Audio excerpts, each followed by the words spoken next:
안녕하세요. 오늘 저희가 함께 살펴볼 자료는 오태민 작가의 강연 요약본입니다. 자본, 공동체, 그리고 비트코인 이 세 가지 키워드를 넘나들면서 상당히 흥미로운 이야기들을 풀어내고 있는데요. 네, 그 핵심 내용들을 저희와 함께 한번 깊이 파헤쳐 보시죠. 이 강연은 크게 네 부분으로 나눠볼 수 있겠어요. 우선 18세기 영국 사례를 볼 건데요. 자본이 어떻게 전문가를 대체했는지. 그리고 두 번째로는 아사비아라는 개념, 이걸로 미국 공동체 의식의 변화랑 그 원인을 좀 짚어보고요. 이어서 왜 물질적으로 풍요로워졌는데도 우리는 좀 불행하다고 느낄까? 이 역설적인 질문을 던지고 마지막엔 이 모든 얘기가 어떻게 비트코인으로 딱 연결되는지 그 흐름을 따라가 보겠습니다. 자, 그럼 바로 시작해 볼까요? 네, 좋습니다. 오늘 이야기는 이 자본이라는 것의 속성, 그리고 그게 사회나 개인의 행복에 생각보다 복잡한 영향을 미치거든요. 그걸 좀 추적해보는 그런 시간이 될 것 같습니다.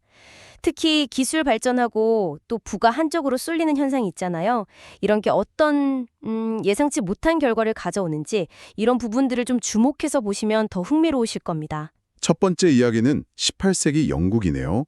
그 당시에는 배가 바다 위에 떠 있는데 정확한 위치, 특히 경도를 아는 게 엄청난 과제였죠. 그래서 영국 정부가 1714년에 경도위원회라는 걸 만들고 이걸 해결하는 사람한테는 정말 막대한 상금까지 걸었어요. 바로 그때 존 해리슨이라는 원래는 목수 출신이라고 하죠. 이분이 H4라는 아주 정밀한 시계를 발명하면서 해결의 실마리를 찾습니다. 이 시계 덕분에 사실상 누구나 비교적 쉽게 정확한 시간을 알게 됐고 그게 곧 배 위치를 파악하는 핵심 정보가 된 거죠.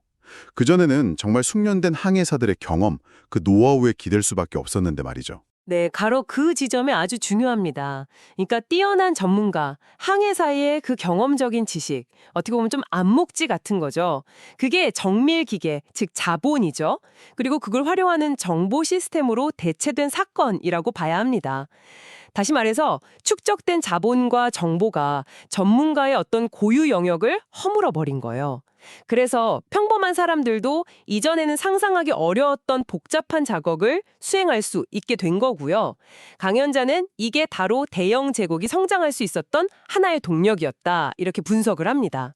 자본이 지식과 정보를 어떻게 쌓고 활용하면서 전문가의 역할을 완전히 갖고 놓는지 보여주는 아주 좋은 사례죠. 아, 자본이 전문가를 대체했다는 그 관점 흥미롭네요. 그럼 이게 다음 주제인 아사비아하고는 또 어떻게 연결이 될까요? 이분 할둔이라는 학자가 말한 공동체 결속력, 연대의 힘 이런 뜻이라면서요. 네, 강연자는 과거 미국 사회를 예로 드는데요. 예를 들어서 알렉시드 토크빌이 묘사했던 것처럼 시민들이 직접 타운홀 미팅 같은 데 참여하고 그런 직접 민주주의가 활발했던 시기에는 이 아사비아가 굉장히 강했다고 보는 거죠. 그런데 로버트 파트넘 교수가 쓴 나 홀로 볼링이라는 유명한 책 있잖아요. 거기서 지적하듯이 현대 미국 사회는 점점 개인화가 심해지면서 공동체 활동이 확 줄어들었어요. 강연자는 그 근본적인 원인을 바로 극심한 부의 불평등에서 찾고 있습니다. 상위 한 0.01% 정도가 부의 대부분을 소유하는 그런 현실을 보여주는 그래프를 언급하면서요. 이런 극심한 격차가 결국 공동체 의식을 약화시키고 우리라는 생각 대신에 그냥 나만 생각하게 만들었다는 거죠. 여기서 좀 재밌는 포인트는 영국 사례에서는 자본과 정보 집중이 국력을 키우는 쪽으로 갔는데 현대 미국에서는 오히려 공동체 붕괴라는 좀 다른 결과를 낳고 있다. 이런 분석입니다. 집중 현상이라도 시대나 사회 맥락에 따라서 결과가 이렇게 다를 수 있다는 거네요. 이게 바로 강연의 핵심 질문하고도 연결되는 것 같아요. 왜 우리는 모두 불행한가? 물질적으로는 분명 더 풍요로워졌는데 왜 행복감은 그만큼 따라오지 못하는 걸까요? 강연 내용을 보면 예를 들어 중산층 이상인 사람들은 소득이 늘어도 더 좋은 집, 자녀 교육, 남들 시선 이런 것 때문에 계속 경쟁해야 하잖아요. 그래서 끊임없이 돈을 벌어야 한다는 압박에 시달린다고 하고요. 근데 또 반대로 최하층 일부, 기구워커 같은 분들은 임금이 좀 오르면 오히려 노동 시간을 줄이는 경향이 있대요. 심지어 사회복지에 의존하면서 노동 자체의 필요성을 덜 느끼게 되는 현상도 나타난다고 지적하는데요. 이게 좀 같은 문제에서 비롯된다는 게 바로 와닿지는 않네요. 네, 강연자는 이 두 가지 현상이 사실은 같은 뿌리에서 나왔다고 봅니다. 바로 자본화가 극도로 진행된 결과라는 거죠. 여기서 이제 자본화가 오히려 자본주의를 무너뜨린다는 상당히 역설적인 주장이 등장합니다.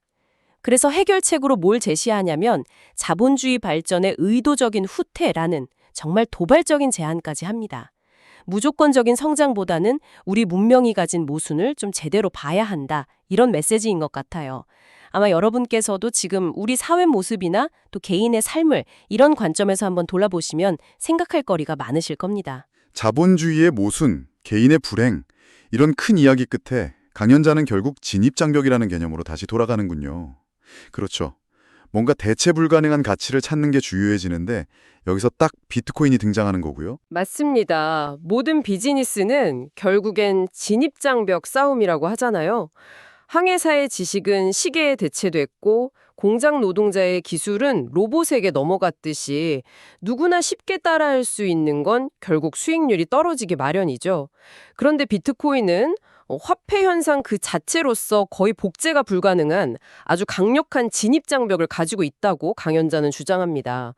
그 네트워크 효과라던가 화폐로서 이미 자리 잡은 어떤 지위는 인위적으로 만들기가 극히 어렵다는 거죠.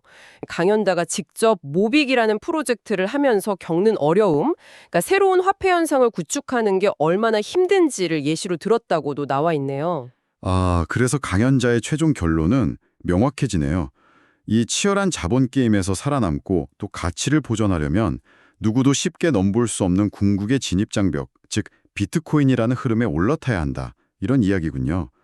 네, 오늘 오태민 작가의 강연 요약을 통해서 자본의 힘부터 시작해서 공동체의 변화, 행복의 역설, 그리고 마지막 비트코인까지 정말 숨가쁘게 여러 지점들을 살펴봤습니다.